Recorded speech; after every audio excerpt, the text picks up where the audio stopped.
सारे फ्लेवर का शहद मिलेगा और इस गारंटी के साथ बेचेंगे कि अगर आपको लगता है शहद मेरा खराब हो गया है, आप मेरे पास आइए, वजन के साथ आप शहद हमको वापस करिए, हम आपको नया शहद जैसे निकालिएगा आप तो उसके खराब होने की संभावना रहती है। देखिए ये साल भर पुराना शहद है। विगत समय में हम बेगूसराय में एक सिर्फ शहद का जो होगा, शहद का एक दुकान, बढ़िया दुकान खोलेंगे जहाँ सिर्फ शहद मिलेगा। भी व्यक्ति शहद रेगुलर यूज करते हैं, एक बार अगर ये शहद यूज करेंगे तो हम आशा करते हैं कि दूसरा बाजार से शहद फिर नहीं खरीदेंगे। सही से रखा हुआ है तो उसका फ्लेवर कभी खराब नहीं होता है। आप 5 साल बाद भी यूज करिएगा, शहद कभी खराब नहीं होगा। में एकदम घी डलडा जैसा लगेगा, एकदम घी जैसा लगेगा आपको ये शहद। इसको क्रीम हनी कहा जाता है। शुद्धता के लिए मारामारी रहता है। से इसका मेनली रूप से हम लोग जैसे लोकल में यूज करते हैं तो शहद का यूज जैसे हो गया आपको टीबी के अस्थमा हो गया, जिसको भोजन के पाचन तंत्र में दिक्कत रहता है, गैस उस हो गया, या चेहरा में ग्लो करना, फैट गेन करना, इस सब में शहद लो थीम से देखते हैं ये काम सही नहीं है। गुलगुलबा सामान्य लोग से कहता है सब गुलगुलबा कम करता है मधुमक्खी पालने का। देखिए शहद, पहली बात है कि कम लोगों को पता होता है कि शहद का फ्लेवर भी होता है। मुझे भी आदमी शहद के बारे में जानते हैं हम, तो उसमें सरकार ने बनाया कि 50% सब्सिडी किसान को दिया जाए मधुमक्खी पालन के लिए। मधुमक्खी पालन को नमस्कार दोस्तों, मैं पहुंच चुका हूं मनियप्पा गांव में, जो कि मटिहानी प्रखंड के अंतर्गत ये गांव आता है। और ये एक गांव अपने आप में एक अलग पहचान रखती है। ऐसे युवा हैं इस गांव के, मनियप्पा गांव के, जो कि खुद का मैन्युफैक्चरिंग कर रहे हैं। जी हाँ, नमस्कार। हनी भारद्वाज, ये देख सकते हैं मेरे पास इतना सारे, आप देख रहे होंगे ये डब्बा किस चीज़ का है, आप लोग पढ़ भी रहे होंगे, लेकिन इसी चीज़ में मैं बताने वाला हूँ। और हमारे साथ गोपाल जी जुड़े हुए हैं और उनसे बातचीत करेंगे इन प्रोडक्ट के बारे में। सबसे पहले हमारे चैनल में आपका बहुत बहुत स्वागत है। धन्यवाद आपको भी सौरभ जी कि आप ज़िले के सुदूर एरिया, ग्रामीण एरिया में भी जाके और इन सारे चीज़ों को दिखाने का प्रयास करते हैं। मधुमक्खी, हम तमाम मधुमक्खी पालक भाइयों की तरफ से आपको बहुत बहुत शुभकामनाएं एवं बहुत बहुत धन्यवाद। चलिए, सबसे देखिए, ये जो आप काम कर रहे हैं लोकल फॉर वोकल, पहले मैं बात करना चाहूँगा लोकल, ये आपका माइंड में कैसे आया ये, मतलब हानि के बारे में? देखिए हमको पेड़ पौधे और फूलों से शुरू से ही लगाव रहा है, बचपन से ही हमको फूलों से बहुत लगाव रहा है।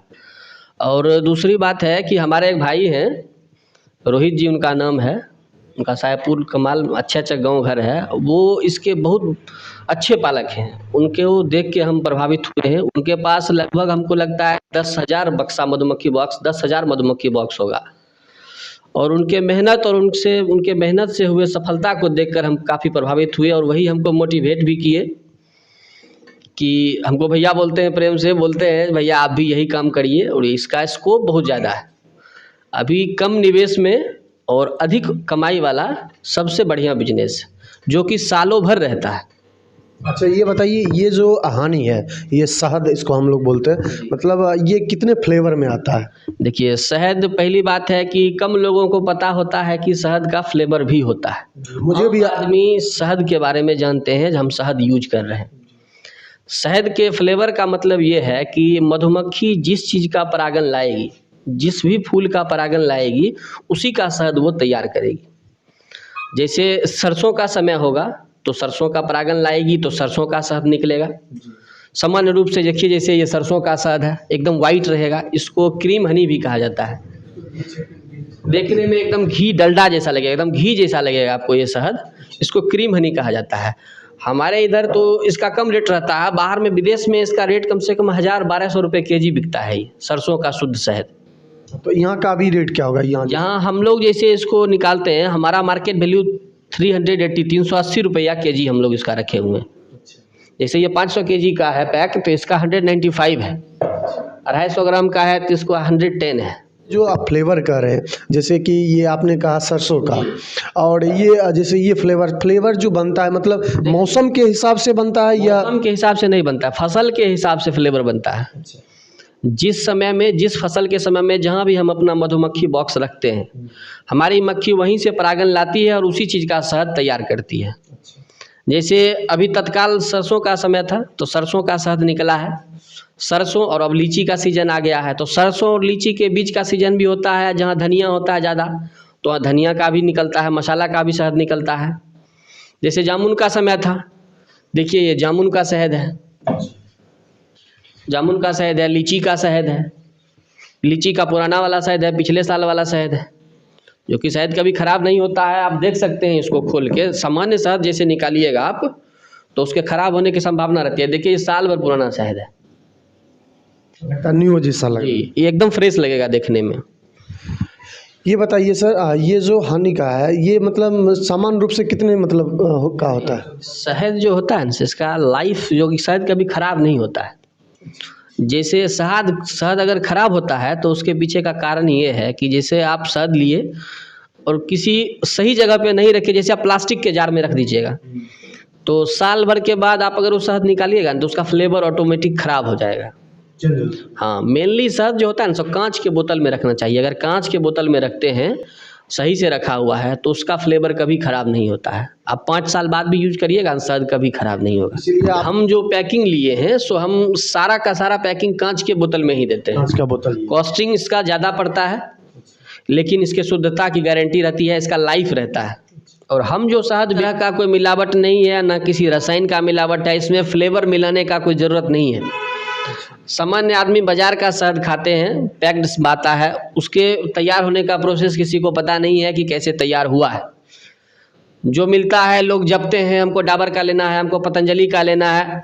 लेकिन अच्छा ये बताइए, बाजार और आप जो बनाते हो उसमें दोनों में अंतर रहता है क्या? अंतर होता है पारदर्शिता का, आपके नज़र का अंतर है। आप हमसे शहद लीजिएगा, आपके सामने शहद निकाल के हम दे देंगे, कैसे निकलता है आपको सामने से दिखेगा, उसमें क्या हम मिक्स कर रहे हैं और हम आपको क्या दे रहे हैं। स्वाद में भी डिफरेंट होता है? स्वाद में डिफरेंट रहता है। जो कंपनी का शहद आता है उसको खाने में थोड़ा टेस्टी बनाने के लिए उसमें कुछ मिलाया जाता है, विदाउट केमिकल यूज करके उसका फ्लेवर नहीं बनता है। आप जनरल शहद यूज करिएगा, सबका अलग शहद रहता है। आप डाबर का शहद खरीदिए, उसमें कभी फ्लेवर नहीं रहता है, आपको कभी कह के नहीं देगी मसाला का है, ये सहजन का है, ये लीची का है, ये सरसों का है, कभी आपको लिखा हुआ उसमें नहीं मिलेगा। उस पर नहीं रहता है प्रिंट किया हुआ, या हम भी प्रिंट नहीं करते हैं। इसमें दिक्कत क्या होता है ना, आदमी को कन्फ्यूजन होता है, हम कौन ले नहीं ले, इसका कन्फ्यूजन रहता है। लेकिन जो हम लोग निकालते हैं तो आपके सामने में शहद, आप चाहें तो आप सामने से निकलवा सकते हैं, आपको सामने में मिलेगा, शुद्धता की गारंटी रहती है। और उसका जो पैकिंग मिलेगा आपको, वो आपको खुद नहीं पता है कि आप क्या यूज कर रहे हैं उसमें, यही अंतर है हम दोनों में। अच्छा ये बताइए, ऑर्गेनिक हनी क्या होता है? ऑर्गेनिक मतलब खुद का। देखिए हनी, ऑर्गेनिक हनी के पीछे कारण ये है, ऑर्गेनिक हनी इसलिए बोला जाता है, जैसे हम लोग जब शहद का, मधुमक्खी का बॉक्स, जिस समय हम लोग के बीच सीजन कुछ नहीं रहता किसी फसल का, जो कोई सामान्य रूप से फूल नहीं होता है, या कुछ किसान जो बाहर के हैं जहाँ कोई फसल नहीं होता है, झारखंड इधर जैसे शहद लगेगा, तो जहाँ पेड़ पौधा से मधुमक्खी, पेड़ पौधा का जो फूल होता है, जहाँ सिर्फ जंगल है, बन तुलसी का होता है जंगल, करंच का हो गया, वहाँ जंगल से जब मधुमक्खी परागन लाएगी तो उस समय उसी को ऑर्गेनिक हनी कहा जाता है। ऑर्गेनिक हनी का मतलब हुआ रसायन रहित, जिसमें रसायन का प्रयोग नहीं हो। जिस पौधा या जिस फसल में रसायन का प्रयोग नहीं होता है उसी को ऑर्गेनिक हनी कहा जाता है। तो पेड़ पौधा में रसायन का यूज होता नहीं है। बड़ा बड़ा पौधा है, 500 फीट ऊंचा है, 200 फीट ऊंचा है, उसमें रसायन का यूज होता नहीं है, तो रसायन रहित होता है, इसीलिए उसको ऑर्गेनिक हनी कहा जाता है। और सामान्य रूप से मिलता नहीं है, बहुत मेहनत से मिलता है रासायनिक हनी, उसमें मेहनत बहुत ज़्यादा है। और जैसे ये लोग, हम लोग ये शहद भी जैसे हम लोग निकालते हैं तो प्रॉपर जहाँ फसल का उत्पादन होता है वहाँ लेके जाते हैं, ताकि उसके क्वालिटी में शुद्धता रहे, उसके फ्लेवर में। इसलिए चूँकि मान के चलिए आप जहाँ लगाए हैं वहाँ थोड़ा सा ही 2 बीघा 3 बीघा 2-3 एकड़ में लगा हुआ है, एक मधुमक्खी 2.5 से 3 किलोमीटर के रेडियस में भ्रमण करती है। जैसे आप यहाँ बॉक्स लगाइएगा अगर, तो वो 3 किलोमीटर तक वो परागन के लिए घूम सकती है। अगर मान के चलिए आप 500 मीटर के बाद ये फसल खत्म हो जा रहा है सरसों का और किसी दूसरे चीज़ का फसल मिल रहा है, तो मक्खी उसका फीडिंग करेगी, उसके परागन का, और फिर उसी बॉक्स में उसका भी परागन लाएगी, दोनों शहद मिक्स होगा, तो ना सरसों वो निकल पाएगा और ना दूसरे किसी फसल का वो मिक्स रहेगा। शहद खराब वो भी नहीं होगा, शहद शुद्ध ही होगा, लेकिन प्रॉपर फ्लेवर नहीं मिल पाएगा। तो जैसे हम लोग बाहर निकालते हैं बॉक्स, यहाँ से यूपी इधर चले गए, कटिहार इधर चले गए, सरसों की मात्रा बहुत ज़्यादा होती है, 100 एकड़ में सरसों लगी रहती है, कहीं मक्खी जाएगी तो सरसों का ही परागन लाएगी, शुद्ध सरसों का नहीं निकलेगा। धनिया के फसल में जाएंगे, सरमेरा इधर मसाला खूब होता है, धनिया का फसल होता है, वहाँ लगाएंगे, तो जैसे लगाएंगे 10-10 बीघा में लगा हुआ है, तो वहाँ कहीं से भी घूम के लाएगी मक्खी तो मसाला का ही लाएगी। सोहजन का जहाँ खेती होगा, पौधा ज़्यादा है, सोहजन का ही लाएगी। लीची के बगान में लगाएंगे तो जहाँ सिर्फ लीची है वहाँ सिर्फ लीची का ही निकलेगा। जैसे कि मुजफ्फरपुर का लीची नामी है। मुजफ्फरपुर जैसे नामी है लीची में, अभी लीची का सीजन आ गया। पूरे बिहार या अदर स्टेट का भी जितना मधुपालक भाई हैं सब चाहेंगे कि हम मुजफ्फरपुर में कहीं ना कहीं कोई जगह मिल जाए जहां हम लगाएं और लीची का बढ़िया शहद निकाल लें। अच्छा ये बताइए, इसका जो यूज होता है किस किस चीज़ में यूज कर सकते हैं हम लोग? देखिए अभी जो स्थिति है हमारे यहाँ के आदमी सभी स्वास्थ्य के प्रति बहुत ज़्यादा जागरूक हैं, उसमें कोई संदेह नहीं है। और प्राकृतिक चीज़ों का खोज बहुत ज़्यादा इधर से होने लगा है। और इसका मेन रूप से शहद, जैसे आप किसी भी आयुर्वेदिक इलाज में जाइएगा तो सबसे मेन रूप से शहद का प्रयोग उसमें आपको दिखेगा। अच्छा ये आपने आपको सामान्य बात हम लोग बताते हैं, जैसे देखते हैं जो किसी के सर के बाल में रुस्सी हो गया, देखते हैं रुस्सी पूरा ठंडा के समय में हो जाता है। और रुस्सी जैसे हो गया तो आप कोई भी शैम्पू मारते हैं, डॉक्टर बत्रा का 750 का शैम्पू मंगा लीजिए यूज करने के लिए, उसके बाद भी ख़त्म हुआ कि नहीं होगा इसका कोई गारंटी नहीं है। हम आपको एक देसी बात बताते हैं, आप शहद लीजिए, 2 चम्मच शहद लीजिए, उसमें एक नींबू डालिए, थोड़ा सा जो नारियल तेल होता है कोकोनट ऑयल उसमें डालिए, उसको मिक्स करके बाल में लगाइए, पूरा फेस पर लगाइए, आधा घंटा उसको धूप में छोड़ दीजिए। ईसा भी डर नहीं है मधुमक्खी आपको आके काट लेगी, मधुमक्खी आप पे सटेगी भी नहीं। आप उसको धूप में बैठिए, लेकिन आधे घंटे के बाद अगर आप अपना फेस और बाल धोते हैं आपको आपका शरीर इतना सॉफ्ट लगेगा, आपको लगेगा नहीं मेरा पहला वो चेहरा है। और रुस्सी आप 2 बार यूज करते हैं तो आपका रुस्सी खत्म होगा, इसका गारंटी देते हैं। इसकी गारंटी देते हैं? खुद एक्सपेरिमेंट किया हुआ है मेरा, हमारे सर में खुद ज़्यादा रुस्सी होता था। ये जो प्रोडक्ट है का मतलब आपका कहाँ कहाँ तक अभी सेल हो रहा है? अभी देखिए हम इसका मार्केटिंग जो करते हैं मेनली हम लोग अभी अपने टाउन में करते हैं। ऑर्डर आता है जो हमको जानते हैं गोपाल भारद्वाज शहद का काम करता है, तो हमसे दिल्ली से भी शहद मंगवाते हैं, पटना से भी शहद मंगाते हैं। फ़ोन करेंगे भाई तो हम उसको कुरियर लगवा देंगे, उनके पास शहद डिलीवर हो जाएगा। मेनली हम बेगूसराय में भी जो आदमी जानते हैं, मेन आदमी को जानकारी नहीं है जो शुद्ध शहद यहाँ मिलता है। ये बताइए गवर्नमेंट के द्वारा सब्सिडी भी मिलता है क्या? देखिए 2014 में जब देखिए होता पहले भी था सरकार की तरफ से, 14 में जब ये सरकार आई, मोदी जी की सरकार जब आई है तो उस समय एक मधुमक्खी पालन मिशन करके योजना चलाया गया को देखिए पर्यावरण का मित्र कहा जाता है, इको फ्रेंडली इसको बोला जाता है। इसलिए बोला जाता है कि मधुमक्खी पालन से फसल के पैदावार में 1.5 गुना 2 गुना वृद्धि होती है, किसान को उससे बहुत ज़्यादा कमाई होती है, किसान की आर्थिक स्थिति मजबूत होगी उससे, और पर्यावरण को शुद्ध करने में इसका काफ़ी हाथ रहता है। आप जैसे जैसे क्रॉस करने का सबसे बड़ा स्कोप मधुमक्खी का ही है, सबसे ज़्यादा क्रॉस मधुमक्खी ही करती है। नया नया फ्लेवर, नया नया पौधा मधुमक्खी से ही तैयार हो सकता है। जो फसल हमारे यहाँ नहीं होता है, जो बाहर होता है, वो भी मधुमक्खी आपके यहाँ फसल ला सकती है, क्योंकि उसके पैर में वो रहता है, वो पराग लाती है और आपके यहाँ उस फसल को उगा सकती है। वो सरकार जैसे 14 में ये मिशन लाई, उसके बाद मिशन 2 लाई, मिशन 3 करके लाई, ताकि बराबर देखते हैं बिहार सरकार योजना निकालने रहती है, PMEGP करके निकालती है, प्रधानमंत्री सूक्ष्म रोजगार योजना करके निकाल रही है। मधुमक्खी पालन करते हैं, ये कौन से मधुमक्खी हैं? क्योंकि इसमें भी अलग अलग प्रकार के मधुमक्खी पाए जाते हैं। भारत में जो है ना सो मेन रूप से 5 तरह का मधुमक्खी पाया जाता है जी। और हम लोग जो यूज करते हैं उसको इटालियन मेरीफेटा कहा जाता है। इटालियन मधुमक्खी हम लोग यूज करते हैं। इटालियन मधुमक्खी हम लोग इसलिए यूज करते हैं कि देखिए मेन रूप से होता है, जैसे एक मधुमक्खी देखते हुएगा आप गांव घर में लगता है बड़ा बड़ा छत्ता लगा रहता है गाछ उछ में, वो भी जो होता है मधुमक्खी पालने लायक होता है। उससे भी शहद मान के चलिए आप साल में 40 से 50 किलो शहद उससे आप निकाल सकते हैं।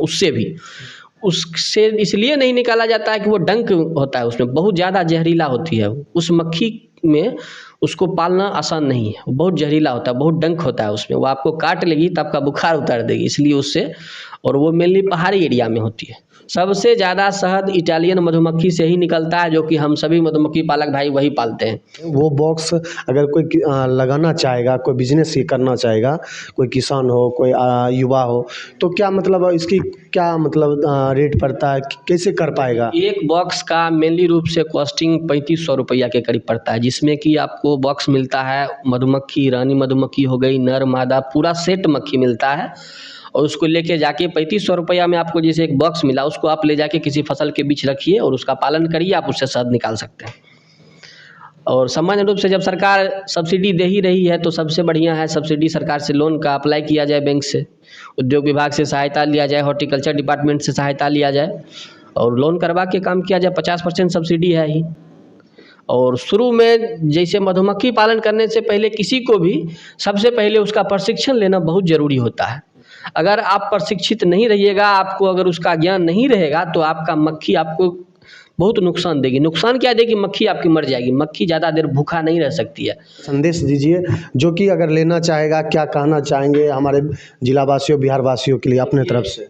हम सीधा सा आग्रह है कि जो युवा इधर उधर भटक रहे हैं, जिनको लगता है, देखते होंगे कि मधुमक्खी पालने वाला उस खेत, लेकिन आप जब मधुमक्खी पालन में देखिएगा और उससे बेनिफिट में जाइएगा तो आपको जो एक बार मधुमक्खी पालन कर लिया, एक सीजन अगर वो शहद निकाल लिया तो फिर वो दूसरे बिजनेस में, जिससे बढ़िया बिजनेस कुछ है ही नहीं।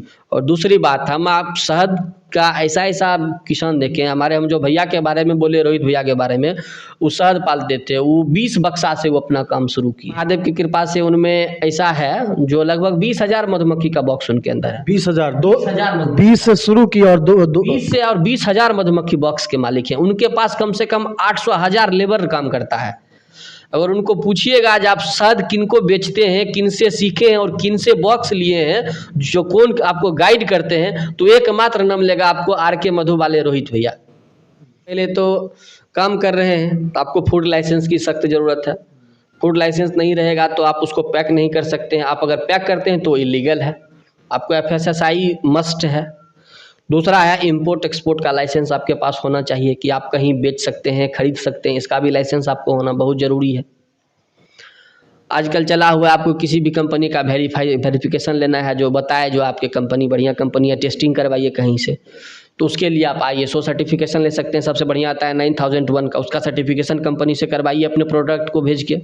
उसका देखिए, अगर जिस किन्हीं भाई को अगर परचेज करना होगा तो वो हमको कॉल के माध्यम से फ़ोन करेंगे और पूरे बेगूसराय में कहीं कहेंगे, हम उनको होम डिलीवरी करवा देंगे।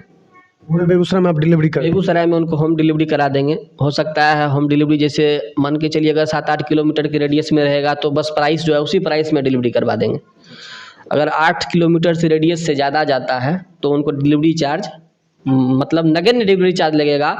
और उनको जो है सो हम पोस्ट ऑफिस के माध्यम से भेजेंगे। बेगूसराय से लें, बेगूसराय के बाहर के भी कोई आदमी अगर खरीदना चाहेंगे तो उनको हम पोस्ट ऑफिस के माध्यम से कुरियर करवाएंगे।